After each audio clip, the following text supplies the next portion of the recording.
नमस्कार दोस्तों, सच्चे मन से कमेंट में जय मां तुलसी अवश्य लिख दे। और आज की इस वीडियो में तुलसी को जल देते समय कौन से 3 शब्द बोलने चाहिए। यह 3 शब्द आपकी सभी मनोकामनाएं पूर्ण करेंगे। दोस्तों, पिछले वीडियो में हमने आपको तुलसी को जल देने के महात्म की कथा सुनाई है। आज के इस वीडियो में हम जानेंगे तुलसी को जल देते समय क्या बोलना चाहिए। एक बार की बात है, देवी सत्यभामा ने भगवान श्री कृष्ण से तुलसी को जल देने का महत्व पूछ लिया था। तब भगवान श्री कृष्ण ने उन्हें उसका महात्म्य सुना दिया था। आगे देवी सत्यभामा कहती हैं, हे स्वामी, आपने मुझे तुलसी को जल देने का महत्व तो बता दिया है, किंतु अब मेरे मन में यह जानने की जिज्ञासा हो रही है कि तुलसी को जल कैसे देना चाहिए। तुलसी को जल देने की सर्वोत्तम विधि कौन सी है तथा तुलसी को जल देने का मंत्र कौन सा है। कृपया आप मुझे इन सभी प्रश्नों का उत्तर दें। तब भगवान श्री कृष्ण देवी सत्यभामा से कहते हैं, हे प्रिय, जिस प्रकार से मैंने तुम्हें तुलसी का महात्म्य सुनाया है, उसी प्रकार से तुलसी को जल देते समय बोले जाने वाले मंत्र का भी बड़ा महत्व है। यह मंत्र केवल 3 शब्दों का है, किंतु इसका प्रभाव बहुत कल्याणकारी है। जो भी मनुष्य नित्य तुलसी को जल देते समय अपने मुख से केवल यह 3 शब्द बोल देता है, तो साक्षात लक्ष्मी उसके घर में प्रवेश करती है, उसकी दरिद्रता समाप्त हो जाती है, उसे धन धान्य की प्राप्ति होती है। वह मंत्र बताने से पूर्व मैं आपको तुलसी के इस मंत्र का महात्म्य सुनाता हूं। इस महात्म्य को सुन लेने मात्र से ही मनुष्य के समस्त पाप नष्ट हो जाते हैं। उसे 100 वर्षों तक तुलसी को जल देने का पुण्य प्राप्त हो जाता है। इसीलिए देवी, आप इस कथा को ध्यान से पूरा जरूर सुने। देवी सत्यभामा कहती है, हे प्रभु, मैं इस कथा को पूरा अवश्य सुनूंगी। आप मुझे तुलसी के मंत्र का महात्म्य सुनाइए। श्री कृष्ण कहते हैं, हे देवी सत्यभामा, दक्षिण में एक अत्यंत शोभायमान नगरी थी। उस नगरी में सुशर्मा नाम का एक खोटी बुद्धि का ब्राह्मण रहता था, पापियों का तो वह शिरोमणि था। उसका जन्म एक ऐसे ब्राह्मण परिवार में हुआ था जो पाप कर्म करने वाले शास्त्र ज्ञान से शून्य थे।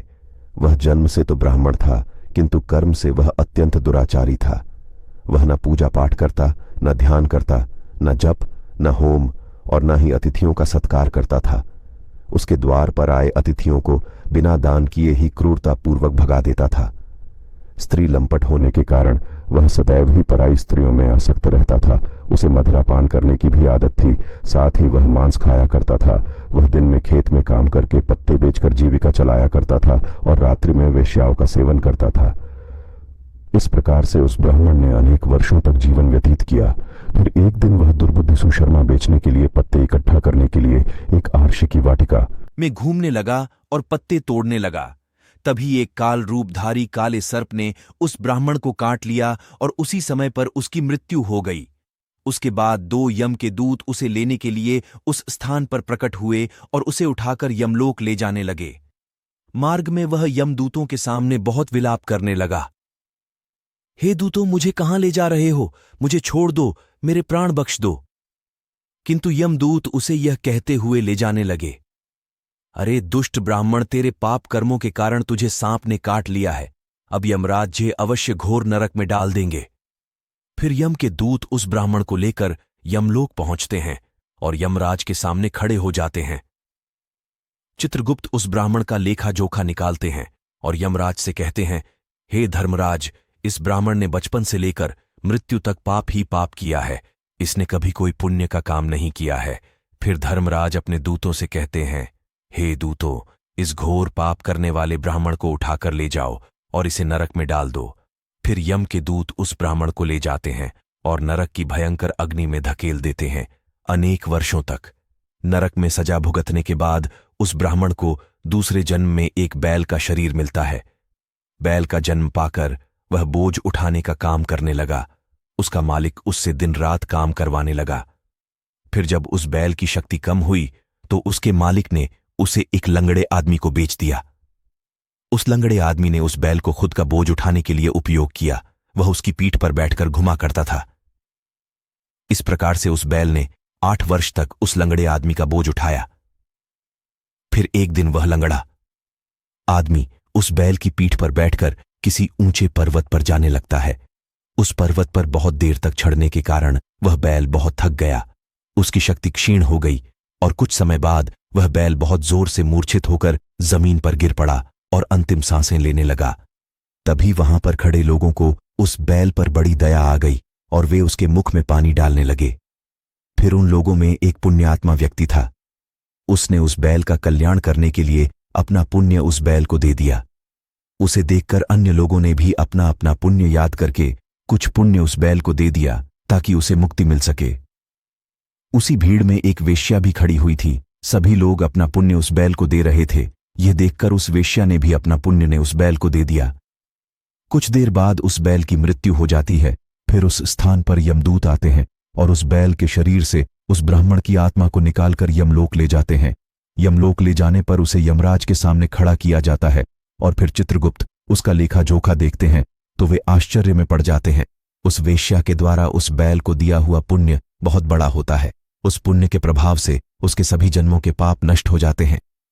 फिर यमराज उस ब्राह्मण के सभी पाप क्षमा करते हैं और कहते हैं, हे ब्राह्मण, उस वेश्या ने तुझे अपना पुण्य देकर तुझ पर बड़ा उपकार किया है।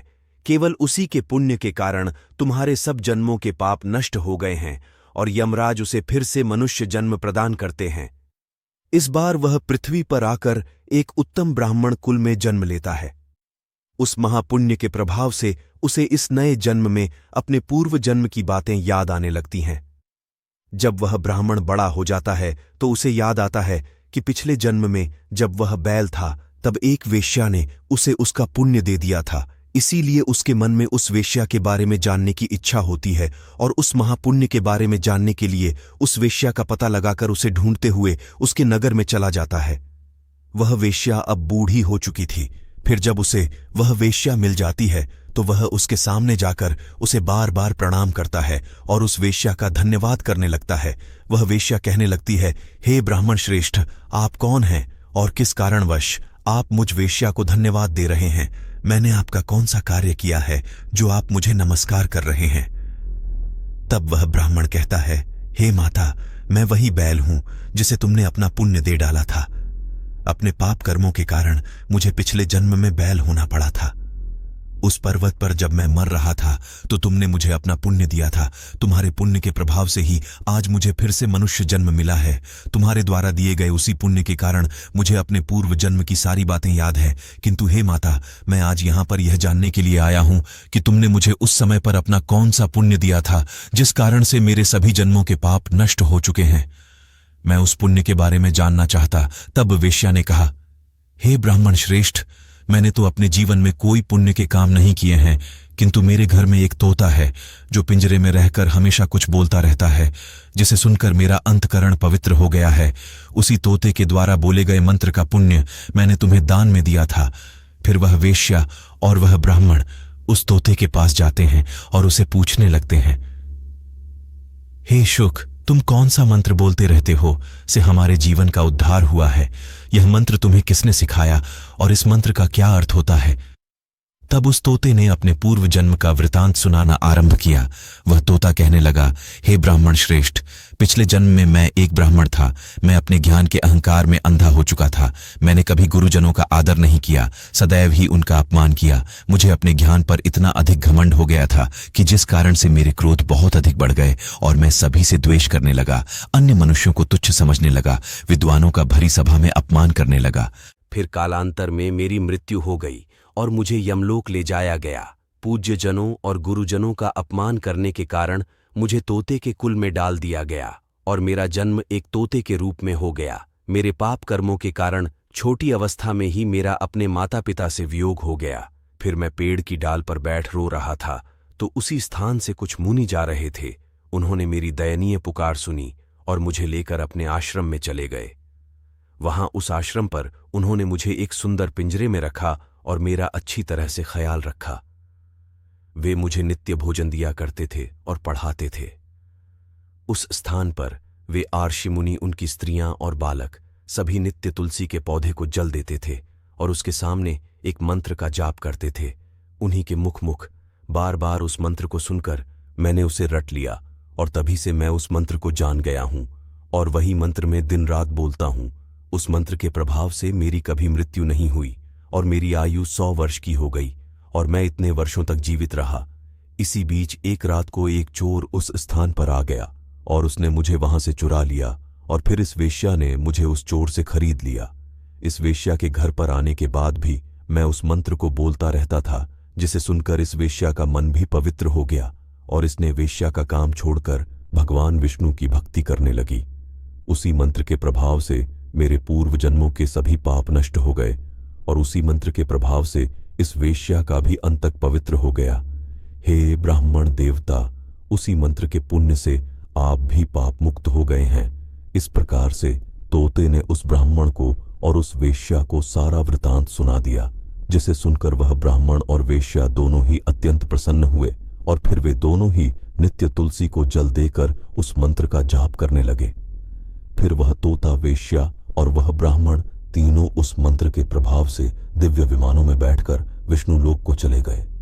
श्री कृष्ण कहते हैं, हे देवी सत्यभामा, देखा आपने, केवल तुलसी के इस मंत्र के प्रभाव से उस तोते के, उस वेश्या के और उस ब्राह्मण के सभी पाप नष्ट हो गए हैं। इसीलिए प्रत्येक मनुष्य को रोज तुलसी को जल देते समय इस एक मंत्र का उच्चारण अवश्य करना चाहिए।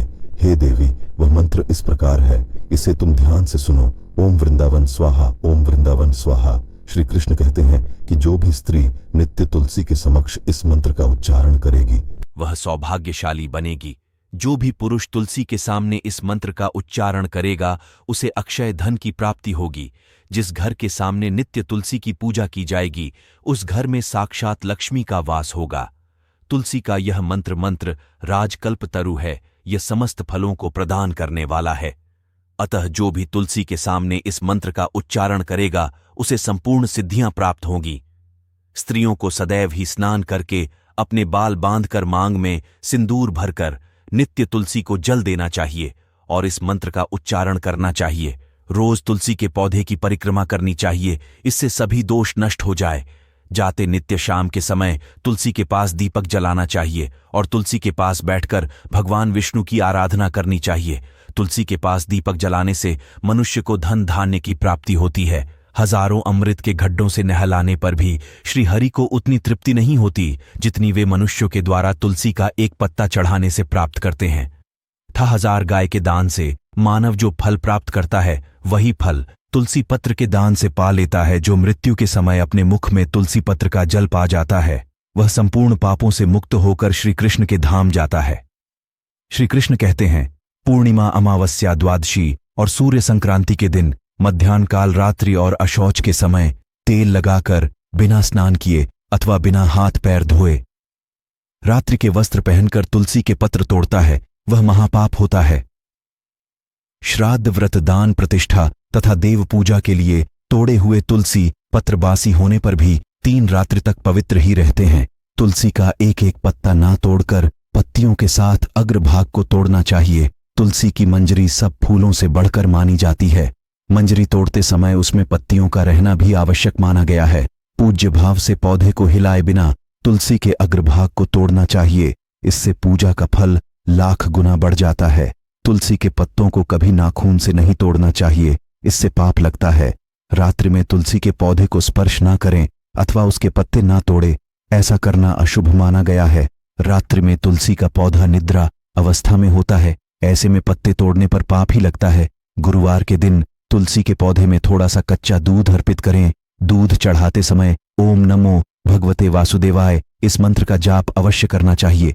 तुलसी के पौधे के पास शालिग्राम रखे और उस पर तिल चढ़ाए। पूजा में तुलसी और शालिग्राम को दूध में भीगी हल्दी का तिलक अवश्य करें। शालिग्राम पर तुलसी पत्र रखकर चंदन लगाना चाहिए। अगर कोई महिला मासिक धर्म से है तो वह तुलसी की पूजा न करें। मासिक धर्म के दौरान तुलसी को स्पर्श करने से घोर पाप लगता है, इससे स्त्री की दुर्गति होती है। तो दोस्तों, इस प्रकार से भगवान श्री कृष्ण ने देवी सत्यभामा को तुलसी को जल देने के मंत्र का महात्म्य सुनाया है। यह कथा आपको कैसी लगी कमेंट करके अवश्य बताएं। अगर यह जानकारी अच्छी लगी तो वीडियो को लाइक जरूर करें। कमेंट में जय श्री कृष्ण, जय मां तुलसी जरूर लिखें। साथ ही चैनल को सब्सक्राइब करें। आप सभी का धन्यवाद।